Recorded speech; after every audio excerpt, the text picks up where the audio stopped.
ಆನೇಕಲ್ನಲ್ಲಿ ನಮ್ಮ ವೇಣುಗೋಪಾಲ್ ಅವರ ಕುಟುಂಬದವರು ಸಹಸ್ರ ಚಂಡಿ ಯಾಗವನ್ನು ಮಾಡ್ತಾ ಇದ್ದಾರೆ.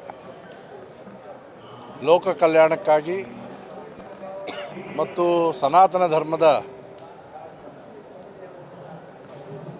ವಿಚಾರ ಆಚಾರಗಳನ್ನು ಉಳಿಸೋದಕ್ಕೋಸ್ಕರ.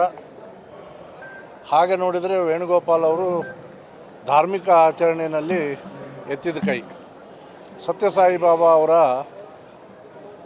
ಅನುಯಾಯಿಗಳು ಕೂಡ ಹೌದು. ಹಾಗೆಯೇ ಶಂಕರಾಚಾರ್ಯರ ಪರಂಪರೆಯನ್ನು ಅವರು ಬೆಂಬಲಿಸ್ತಾ ಅನೇಕ ಧಾರ್ಮಿಕ ಚಟುವಟಿಕೆಗಳಲ್ಲಿ ಅವರು ತೊಡಗಿದ್ದಾರೆ. ಕೈವಾರದ ತಾತಯ್ಯನವರ ಆಚರಣೆ ಇರ್ಬೋದು, ಹಾಗೆಯೇ ಧಾರ್ಮಿಕ ಚಟುವಟಿಕೆಗಳನ್ನು ಮಾಡೋದಿರ್ಬೋದು. ನನ್ನ ಮಹದೇವಪುರ ಕ್ಷೇತ್ರದಲ್ಲಿ ಕೂಡ ಶೈಕ್ಷಣಿಕ ಕ್ರಾಂತಿಯನ್ನು ಅವರು ಮಾಡಿದ್ದಾರೆ.